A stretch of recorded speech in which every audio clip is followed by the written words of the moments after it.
이제 요 슬라이드에서 이제 뒤에 체크포인트 블락케이드가 어떻게 이어지는가 하면은 결국은 폴리클로널 T셀, 엔도지니어스 폴리클로널 T셀 리스폰스라고 하는 게 어떤 제너럴 테라피에 있어서 상당히 중요한 것이 됩니다. 어느 쪽으로 가던 간에 결국은 그게 돼야지 우리 몸에 있는 면역, 아까 말한 것처럼 캔서 이뮨 어떤 그 밸런싱에서 이제 이뮨이 결국은 돌아온다는 말은 우리 외부에서 들어온 것들만으로 되지는 않는 거죠. 내부적으로 이제 그 어떤 저항성이 생기는 건데 이런 어떤 폴리클로널, 엔도지너스 폴리클로널 T셀 리스폰스라고 하는 게 제가 볼 때는 되게 핵심적인 부분이 되는 것 같은데 요것을 이제 기반으로 한 테라피가 사실은 체크포인트 블락케이드입니다. 그래가지고 어떻게 보면 이런 카티의 경우에는 이제 CD19에서 그게 성공적이었고 멀티플 마이엘로마나 이제 여러 가지 솔리드 튜머로 확장할 수 있지만은 그냥 한 번 만든 거를 전부 다 하지는 못하잖아요. 그런데 그 체크포인트 블락케이드 경우에는 그 반대로 이제 일단 그 지금 거의 모든 암종에 대해서 다 테스트를 한 거로 알고 있고 그런 만큼 훨씬 더 범용성을 가지고 있다고 생각이 듭니다. 그래서 이제 그 기본적으로 체크포인트 블락케이드라고 하는 것이 왜 존재하는가, 왜 존재하는가부터 시작해서 어떻게 작용하는가 이용하기 위해서는 약간 기본적인 우리 몸의 이뮨 시스템에 작동되는 기본 원리를 이해해야 되는데 밸런싱 앤드 레귤레이션이라고 얘기를 많이 합니다. 그러니까 우리가 건강하기 위해서는 면역이 오버 액티베이션이 돼도 안 되고 오버 서프레션이 돼도 안 되고 어떤 그 중간에 밸런싱이 필요하다는 거죠. 그래서 이제 이 밸런싱이 깨지면서 서프레션이 되게 되면은 암이 발생할 수도 있고 아니면 우리가 감염에 상당히 노출이 잘 될 수도 있는 거죠. 그런데 반대로 이게 오버 액티베이션이 되게 되면은 면역 세포가 우리 몸을 공격하기 시작합니다. 레귤레이션이 안 되니까. 그리고 또 반대로 이제 환경적으로 발생하는 그런 어떤 알러젠들에 대해서 반응을 너무 강하게 해서 이제 알러지나 아스마 같은 아주 고통스러운 그런 병들이 생길 수 있는 거죠. 그래서 우리 면역 시스템은 이제 어떤 면역 반응이 상당히 강하게 시작되지만은 그게 너무 강해지면은 그거를 업서프레션 하려고 하는 그런 작용이 들어가게 됩니다. 그것이 이제 이뮨 체크포인트라고 하는 것이 하는 것이고요. 그래서 이제 이뮨 액티베이션이 일어나면은 반드시 어느 정도 후에 이뮨 체크포인트가 작동합니다. 그러면서 이제 이게 컨트롤이 되는데 그것이 이런 상황에 여기서 이제 여기로 올라갈 때 이뮨 체크포인트가 작동하면 좋겠지만은 여기 내려와 있는 거를 일부 올리려고 하는데 체크포인트가 작동하면 안 되겠죠. 그게 이제 문제라고 볼 수 있고 체크포인트 블락케이드가 하는 거는 이뮨 체크포인트를 다시 서프레션하는 거죠. 그러면은 이제 이뮨 시스템이 이쪽 내려왔던 것이 이제 크게 부담 없이 다시 위로 올라갈 수 있게 하는 그게 어떻게 보면은 개념적인 이뮨 체크포인트 블락케이드가 어떻게 작동하는가고 또 한 걸음 더 나가서 왜 이뮨 체크포인트가 존재하는가 그거에 대한 이야기라고 할 수 있고요. 그래서 이제 여러분들이 아마 이뮨 옹콜로지 관련된 학회를 가면은 거의 한 반 이상의 그런 발표에서 이 슬라이드를 한 장 보게 되는데 이게 2013년에 제안된 어떤 제가 볼 땐 도그마입니다. 이뮨 옹콜로지의 도그마고 캔서 이뮤니티 사이클이라고 하는 거죠. 그래서 이게 처음에 시작은 종양이 있는데 암에서 이제 여러 가지 이유로 암세포가 죽을 수 있습니다. 죽으면서 이제 이뮤노제닉 셀 데스가 일어나면 그 엔티전을 덴드리틱 셀이 픽업을 하죠. 덴드리틱 셀이 픽업을 해서 림프노드로 가져옵니다. 림프노드라고 하는 그런 어떤 중요한 림포이드 오르간으로 가져오고 여기서 T셀 액티베이션이 일어납니다. T셀 액티베이션이 일어나면서 T셀이 이제 블러드 베스를 통해서 다시 그 암 조직으로 돌아오게 됩니다. 돌아오면서 이제 최종적으로 암을 죽이고 이 사이클이 돌아간다는 거는 그냥 죽이는 거에서 끝나는 게 아니라 죽이면 어떤 일이 생기겠어요. 죽이면서 엔티전이 다시 릴리즈 됩니다. 엔티전이 다시 릴리즈 되면서 이제 이 사이클이 돌아가면서 건강한 사람은 이 사이클이 잘 돌아가서 건강한 거고 암에 걸렸다고 하는 건 이 사이클에 한 군데 이상이 뭔가 막혀있기 때문에 안 된다고 가정을 하는 거죠. 그러면 그걸 뚫어주면 되지 않겠나.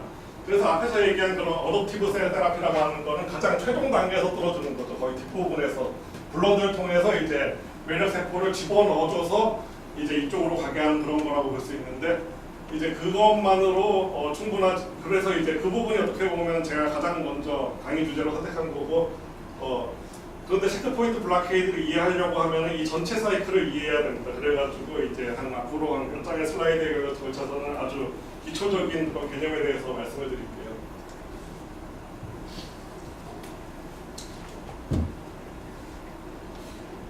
엔티전 프레젠테이션이라고 하는 과정이 가장 먼저 있어야 되는데 T셀의 경우는 아까도 말씀을 드렸지만은 엔티전을 그냥 인지하지 않습니다. 그냥 있는 대로 인지하지 않고 반드시 어떤 셀이 MHC라고 하는 몰레큘을 통해서 프레젠테이션 하는 것만을 인지합니다. 그렇기 때문에 MHC 리스트릭션이라는 말은 T셀이라고 하는 셀이 그냥 엔티전을 인지하지 않고 MHC라고 하는 거에 의해서 발현이 된 그런 엔티전만을 인지하기 때문에 하는 얘기고, 우리 몸에 두 종류의 MHC 몰레큘이 있습니다. MHC 몰레큘 중에서 클래스 2의 경우에는 주로 이제 외부에서 여기 그림에서 보여드리는 것처럼 외부의 엔티전을 이제 안에서 프로세싱 해가지고 바깥으로 발현하는, 그래서 엑스트라셀룰러 엔티전을 CD4라고 하는 그런 सब셋의 T셀에게 발현하는 그런 몰레큘이고, 그 다음에 이 경우에는 엔티전 프리젠팅 셀이라고 하는 상당히 프로페셔널한 그런 셀들만 발현합니다.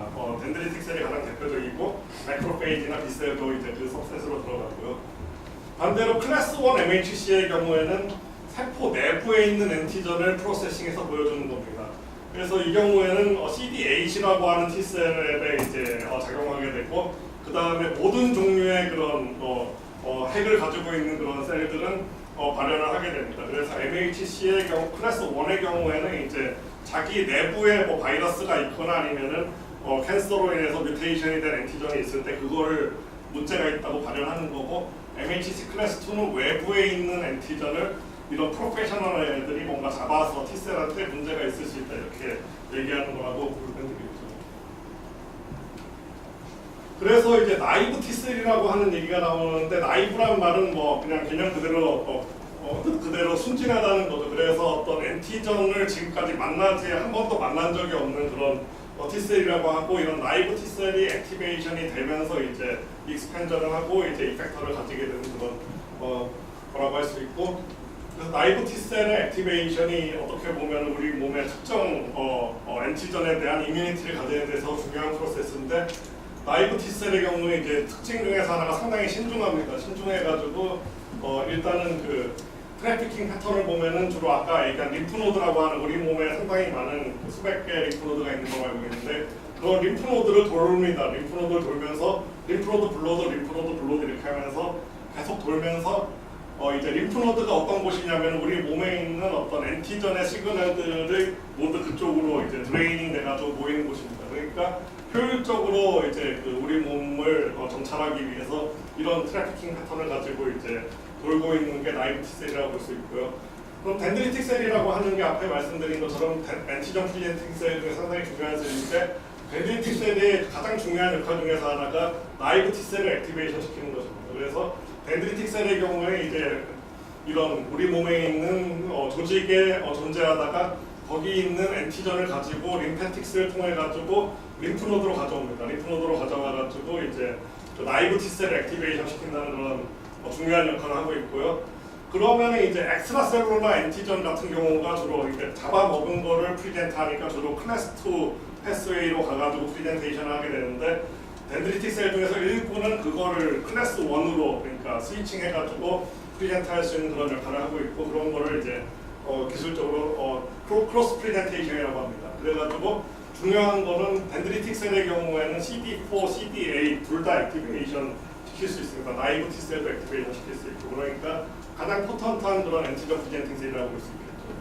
그래서 이제 림프노드에서 나이브 T셀과 덴드리틱 셀이 이제 인터랙션을 해서 나이브 T셀이 액티베이션이 되면은 걔네들이 이제 이펙터 T셀로 디퍼런시에이션 합니다. 이펙터 T셀로 디퍼런시에이션 하고 클로나 익스펜전을 거쳐가지고 이제 여러 가지 가야 할 곳으로 가서 할 일을 하는 거죠. 그러면 이제 CD4 T셀의 경우에는 이제 이펙터가 됐을 때 우리가 그 이름을 헬퍼 T셀이라고 하는데, 이 경우엔 주로 클래스 2를 발현하는 그런 셀하고 인터랙션을 하고, 그래서 퍼리퍼럴 티슈로 가서 앞에서 말씀드린 것처럼 매크로페이지라고 하는 애가 이제 병원균들을 잡아먹어서 가지고 있는데 걔네들을 액티베이션 시키기도 하고, 이제 B셀 폴리클로 가가지고 B셀을 액티베이션 시키면은 B셀이라고 하는 건 플라즈마 셀이라고 하는 거로 디퍼런시에이션 되면서 엔티바디를 만들어냅니다. 그래서 얘는 어떻게 보면 우리 몸의 면역 반응을 전반적으로 이제 지휘하는 지휘관이라고 볼 수 있고요. 이쪽이 조금 더 어떤 야단 사령관에 가까운 그런 친구인데, CD8의 경우에는 사이토톡식 T 림포사이트라고 하는 것으로 분할을 해서 얘네들의 경우에는 이제 클래스 1에 의해서 발현되는 걸 인지하면서 퍼리퍼럴 사이트로 가서 이제 감염이 된 세포나 아니면은 그런 그 암세포들을 찾아내서 죽이는 그런 역할을 합니다. 그렇기 때문에 최종적으로는 이제 이 셀의 역할이 중요한데 역시 그 헬퍼스 T셀의 경우도 상당히 중요한 역할을 한다고 알려져 있고요.